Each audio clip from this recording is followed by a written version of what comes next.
جب بھی آپ کے پاس نظریہ پاکستان کی بات ہے تو آپ نے سب سے پہلے نظریہ پاکستان کی تھوڑی سی ڈیفینیشنز آپ نے ساری لکھنی ہے، نظریہ کی ڈیفینیشن، پھر نظریہ پاکستان کی، پھر اسلامی نظریہ کی، جو کہ ہم نے پچھلے ویڈیوز کے اندر دیکھ لی ہے، ٹھیک ہے؟ تو جب بھی اس قسم کا کوشچن ہے تو آپ نے یہ ضرور لکھنا ہے، بعد میں جو ہے نا وہ کسی خاص شخصیت کے اوپر آنا ہے۔ تو ہم شروع کرتے ہیں قائد اعظم کے ارشادات کی روشنی کے اندر، ٹھیک ہے؟ تو آپ پہلے جو ہے نا ہندو مسلم اتحاد کے بہت بڑے حامی تھے، لیکن بعد میں 1920 کے اندر آپ نے جو ہے نا کانگریس سے علیحدگی اختیار کر لی تھی، ٹھیک ہے؟ یہ ہیڈنگز ہیں کچھ، اور ان ہیڈنگز کو ہم لے کر چلیں گے۔ میں صرف ہیڈنگز پڑھوں گا اور آپ رحمۃ اللہ علیہ کے جو ارشادات ہیں ان کو پڑھوں گا، ٹھیک ہے؟ اس کے علاوہ میں کچھ نہیں پڑھوں گا۔ تو علیحدہ مملکت کا تصور جو ہے آپ نے فرمایا کہ دراصل پاکستان تو اسی دن وجود میں آ گیا تھا جب ہندوستان میں پہلا ہندو مسلمان ہوا تھا، ٹھیک ہے؟ ہندوستان میں جب پہلا فرد مسلمان ہوا تو پہلی قوم کا فرد نہیں رہا، بلکہ ایک جداگانہ قوم کا فرد ہو گیا، اور ہندوستان میں ایک نئی قوم وجود میں آ گئی۔ قرآن پاک کی جامعیت کو واضح کرتے ہوئے آپ نے فرمایا کہ وہ کون سا رشتہ ہے جس سے منسلک ہو کر تمام مسلمان جسد واحد کی مانند ہیں، وہ کون سی چٹان ہے جس پر اس ملت کی عمارت استوار ہے، اور وہ کون سا لنگر ہے جس سے امت کی کشتی جو ہے وہ محفوظ کر دی گئی ہے۔ وہ رشتہ، وہ چٹان، وہ لنگر خدا کی کتاب قرآن مجید ہے۔ اسلام کے علاوہ کسی ازم کی ضرورت نہیں۔ آپ نے فرمایا کہ ہمارا رہنما اسلام ہے اور یہی ہماری زندگی کا مکمل ضابطۂ حیات ہے۔ ہمیں کسی سرخ یا پیلے پرچم کی ضرورت نہیں ہے، اور نہ ہی ہمیں کسی سوشلزم، کمیونزم یا کسی اور ازم کی ضرورت ہے۔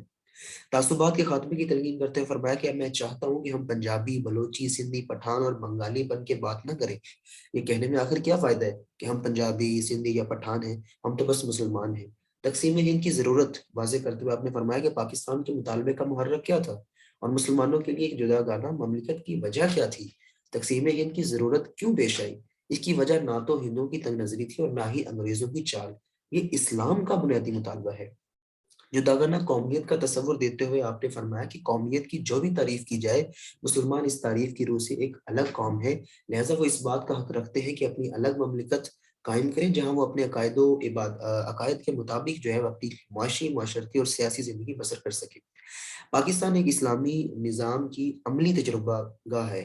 آپ نے فرمایا کہ ہم نے پاکستان کا مطالبہ ایک زمین کا ٹکڑا حاصل کرنے کے لیے نہیں کیا، بلکہ ہم تو ایک ایسی ایکسپیریمنٹل پلیس چاہتے تھے جہاں پر ہم اسلام کے اصولوں کو آزما سکیں۔ مسلم تہذیب و تمدن کی حفاظت، آپ نے فرمایا کہ ہمارا نظم العین یہ تھا کہ ہم ایک ایسی مملکت کی تخلیق کریں جہاں آزادانہ طور پر رہ سکیں، اور ہماری تہذیب و تمدن کی روشنی میں یہ اسٹیٹ جو ہے وہ پھلے پھولے، اور جہاں معاشرتی انصاف کے اس اسلامی تصور کو پوری طرح پنپنے کا موقع مل سکے۔ مغرب کے معاشی نظام پر تنقید کرتے ہوئے آپ نے فرمایا کہ مغرب کا معاشی نظام انسانیت کے لیے ناقابل حل مسائل پیدا کر رہا ہے، اور یہ لوگوں کے درمیان انصاف کرنے میں ناکام رہا ہے۔ ہمیں دنیا کے سامنے ایک ایسا معاشی نظام پیش کرنا ہے جو اسلام کے صحیح تصور مساوات اور سماجی انصاف کے اصولوں پر مبنی ہو۔ اللہ تعالیٰ کی حاکمیت اللہ تعالیٰ کو حاصل ہے، اور پاکستان میں عوام اسے قرآن و سنت کے مطابق استعمال کرے گی۔ پارلیمانی طرز حکومت کی مخالفت کرتے تھے آپ نے فرمایا کہ جمہوری پارلیمانی طرز کی جو حکومت ہے وہ ہندوستان کے لیے موزوں نہیں ہے۔ فلاحی ریاست کا قیام، آپ نے فرمایا کہ مجھے دیہاتیوں کی غریبی اور بدحالی دیکھ کر بہت دکھ ہوتا ہے۔ مختلف ریلوے اسٹیشنوں پر میں نے دیہی مسلمانوں کے گروپ دیکھے ہیں تو ان کی افلاس سے مجھے دکھ پہنچا۔ حکومت پاکستان کا اولین قدم یہ ہوگا کہ ان لوگوں کے معیار زندگی کو بلند کرے اور بہتر سے بہتر زندگی کے حالات مہیا کرے۔ قومی استحکام، آپ نے فرمایا کہ جو لوگ یہ سمجھتے ہیں کہ پاکستان کو ختم کر دیں گے وہ بھولے ہیں۔ دنیا کی کوئی طاقت پاکستان کا شیرازہ بکھیرنے میں کامیاب نہیں ہو سکتی۔ پاکستان کی جڑیں بہت مضبوط اور گہری ہیں۔ اقلیتوں کا تحفظ، آپ نے فرمایا کہ ہم ہندوؤں کو یہ یقین دلاتے ہیں کہ پاکستان میں اقلیتوں کے ساتھ منصفانہ اور برادرانہ سلوک کیا جائے گا، اور اسلام نے ہمیں یہی درس دیا ہے، اور ہماری تاریخ بھی اس امر کی گواہ ہے۔ جداگانہ تاریخ، اس میں آپ نے فرمایا تھا کہ ہماری تاریخ اور رضویہ کہانیاں جو ہے نا وہ مختلف ہیں، ہماری شکست و فتح کی کہانیاں بھی دوسرے ہندوؤں سے جداگانہ ہیں۔ مشترکہ دستور کی مخالفت، آپ نے فرمایا کہ جب تک مسلمانوں کے حقوق کے تحفظ کی ضمانت نہیں دی جائے گی، جس کی بنا پر وہ حکومت ہند کے آئندہ دستور کے تحت مکمل سلامتی اور خود مختاری محسوس کرنے لگے، جب تک ان کا تعاون، ان کا خلوص اور رضامندی حاصل نہیں کی جائے گی، اس وقت تک ہندوستان کے لیے جو آئین بھی بنایا جائے گا وہ 24 گھنٹے بھی نہ چل سکے گا۔ پھر آپ نے فرمایا کہ رسول صلی اللہ علیہ وسلم عظیم مسلح تھے، عظیم رہنما تھے، عظیم واضح قانون واضح قانون تھے اور عظیم سیاستدان تھے، عظیم حکمران تھے۔ اور آپ نے یہ بھی فرمایا کہ رسول اللہ صلی اللہ یہ بلکہ قرآن کی آیت ہے کہ لقد کان لکم فی رسول اللہ اسوۃ حسنہ، ٹھیک ہے، ہم نے بہت سنی ہوئی ہے۔ تو قائد نے یہ بھی فرمایا کہ میرا ایمان ہے کہ ہماری نجات اس اسوہ حسنہ پر چلنے میں ہی ہے جو قانون عطا کرنے والے پیغمبر اسلام نے ہمارے لیے بنایا ہے۔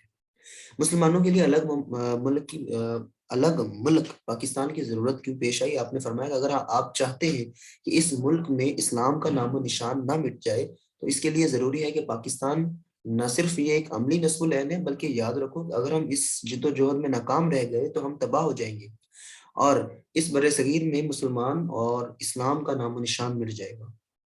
پاکستان کے دستور کی اسلامی حیت آپ نے فرمایا کہ پاکستان کا جو دستور ابھی بننا ہے، مجھے معلوم نہیں کہ اس دستور کی حیت اور شکل کیسی ہوگی، لیکن اتنا یقین سے کہہ سکتا ہوں کہ یہ جمہوری نوعیت کا ہوگا اور اسلام کے بنیادی اصولوں پر مشتمل ہوگا، اور ان اصولوں کا اطلاق آج کی عملی زندگی پر بھی اسی طرح ہو سکتا ہے جس طرح 1300 سال پہلے ہوا تھا۔ اسلام اور ہندو دھرم دو مختلف معاشرتی نظام ہیں، ٹھیک ہے۔ آپ نے فرمایا کہ میں واشگاف الفاظ میں کہتا ہوں کہ دو مختلف تہذیبوں سے تعلق رکھتے ہیں یہ، اور ان تہذیبوں کی بنیاد جو ہے ایسے تصورات اور حقائق پر رکھی گئی ہے کہ یہ ایک دوسرے کی ضد ہے، ٹھیک ہے، بلکہ اکثر تو متصادم ہوتے رہتے ہیں، ٹھیک ہے۔ پختہ عزم، آپ نے فرمایا کہ ہمارے راستے میں کوئی چیز مزاحم نہیں ہو سکتی، کوئی چیز ہمیں مغلوب نہیں کر سکتی، ہمارے مطالبات جو ہیں وہ حق و انصاف پر مبنی ہے۔ 10 کروڑ مسلمانوں کی زندہ جاوید قوم مٹائی نہیں جا سکتی، خواہ ہمیں کتنی ہی مصیبتوں اور آزمائشوں سے گزرنا پڑے، ہم پاکستان لے کر رہیں گے۔ پاکستان کے بغیر مسلمان ہند تباہ و برباد ہو جائیں گے۔ حاصل کلام کی بات کریں تو غرض دو قومی نظریہ اور نظریہ پاکستان جو ہے وہ در حقیقت نظریہ اسلام ہی ہے۔ قائد اعظم جو ابتدا میں ہندو مسلم اتحاد کے حامی تھے، بعد ازاں اسلام کی بنیادی روح کو سمجھنے کے بعد دو قومی نظریے کے زبردست حامی بن گئے اور اپنی سیاسی بصیرت سے دو قومی نظریے کی وضاحت بھی کی، اور یہی نقطہ نگاہ جو تھا، یہی نقطہ آغاز تھا کہ جس کے بعد تحریک آزادی جو ہے وہ سوئے منزل رواں ہوئی اور برصغیر کا جغرافیہ جو ہے وہ تبدیل ہو کر رہ گیا۔